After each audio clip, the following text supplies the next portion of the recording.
Hi guys, welcome to my channel Study with Komu. Please like, share and subscribe my channel. Today my topic name is ratio analysis. Previous video में हमने current ratio और liquid ratio को complete कर लिया था।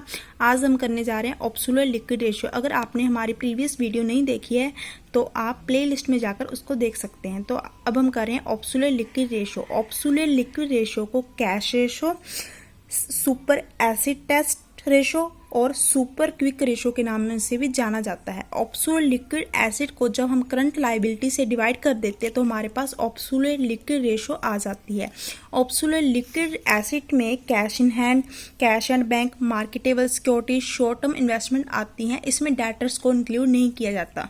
तो अब हम इसके रिलेटेड एक प्रैक्टिकल क्वेश्चन को देख लेते हैं। जैसे इस क्वेश्चन में हमें बैलेंस शीट बता रखी है इंडिया लिमिटेड की 31 मार्च 2017 की बता रखी है। इक्विटी एंड लायबिलिटीज गिवन है, हमें एसेट्स बता रखी हैं और हमें निकालना क्या, हमें करंट रेशो निकालनी है, एसिड टेस्ट रेशो भी निकालनी है और एब्सोल्यूट लिक्विड रेशो निकालनी है।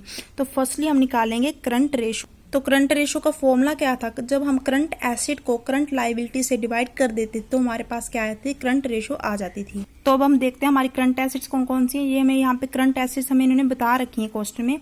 तो हम क्या करेंगे, trade receivable, stock, bank balance, short term investment, prepaid expensive, इन सब का जब हम टोटल कर लेंगे तो हमारे पास क्या आ जाएंगी, करंट एसिड्स। तो हमारे पास करंट एसिड्स कितनी आ गई, 2,70,000। अब हमने निकालनी क्या, करंट लायबिलिटी। तो हमें करंट लायबिलिटी बता रखी है bill payable, सन्डी creditors, bank overdraft. जब हम इन सभी का टोटल करेंगे तो हमारे पास आ जाएगा 1,60,000। तो देखिए हमारा करंट लायबिलिटी का टोटल कितना आ गया, 1,60,000। तो हमारा करंट रेशो का फॉर्मूला क्या था, current acid by current liability. तो हमारी करंट लायबिलिटी कितनी है, 1,60,000 और करंट एसिड बता रखी है 2,70,000। और जब हम हमारी करंट एसिड मीन्स 2,70,000 को करंट लायबिलिटी मीन्स 1,60,000 से डिवाइड कर देंगे तो हमारी 1.68 आ जाएगी। तो हमारे पास करंट रेशो कितनी आ गई, 1.68। जैसे आपको पता है करंट रेशो में एग्जैक्ट रेशो 2:1 मानी जाती है। तो ये क्या है, बिलो द स्टैंडर्ड है हमारे। तो हम क्या लिखेंगे, current ratio is not satisfied because ratio 1.68 below the standard ratio 2:1। आगे हमने निकालने का एसिड टेस्ट रेशो, जिसे हम लिक्विड रेशो के नाम से भी जानते हैं।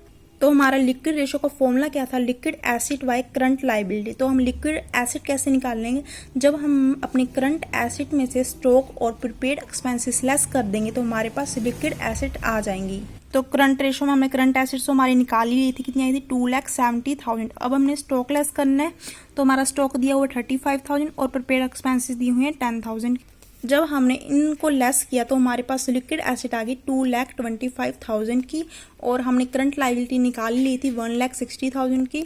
अब हम क्या करेंगे, हमारी लिक्विड एसिड आई है और करंट लायबिलिटी आई, इन दोनों को डिवाइड कर देंगे तो हमारी एसिड टेस्ट रेशो आ जाएगी 1.40। जैसे आपको पता है एसिड टेस्ट रेशो को एग्जैक्ट स्टैंडर्ड होता है 1:1 माना जाता है। तो हम क्या लिखेंगे, acid test ratio is more than standard, क्योंकि हमारा स्टैंडर्ड कितने का था, 1:1 का, बट हमारी आ कितनी रही है, 1.40। तो ये क्या है, मोर देन है हमारे स्टैंडर्ड से। तो क्या लिखेंगे, liquid assets are quite sufficient to provide a cover to current liability, कि हम इजिली करंट लायबिलिटी को क्या कर सकते हैं, कवर कर सकते हैं।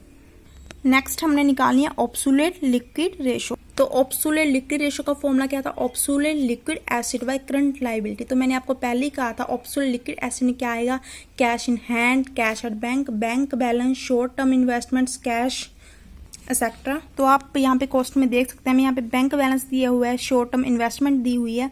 अब हम इन दोनों का टोटल कर लेंगे तो हमारे पास क्या आ जाएगी, एब्सोल्यूट लिक्विड एसिड्स। तो मैंने यहाँ पे लिख ली absolute liquid acids equal to cash plus short term investment 45,000 plus 20,000, कितनी आ गई, 65,000 की। और करंट लायबिलिटी हमने निकाली रखी थी 1,60,000 की। अब हम क्या करेंगे, जो हमारी एब्सोल्यूट लिक्विड एसिड आई है उसको करंट लायबिलिटी से डिवाइड कर देंगे तो कितनी आ गई, 0.40। ये क्या आ जाएगी, हमारी एब्सोल्यूट लिक्विड रेशो आ जाएगी। एग्जैक्ट हमारा स्टैंडर्ड होता है एब्सोल्यूट लिक्विड रेशो का 0.5:1। तो हम इसमें क्या लिखेंगे, absolute liquid ratio is below than standard, क्योंकि हमारा स्टैंडर्ड कितने का, 0.5:1, बट ये आ कितना रहा है, 0.40। तो क्या ये बिलो द स्टैंडर्ड है। क्या लिखेंगे, overall company need to improve, कि कंपनी को इम्प्रूव करने की जरूरत है its short term financial condition. Thank you. Please like, share and subscribe my channel study with Como.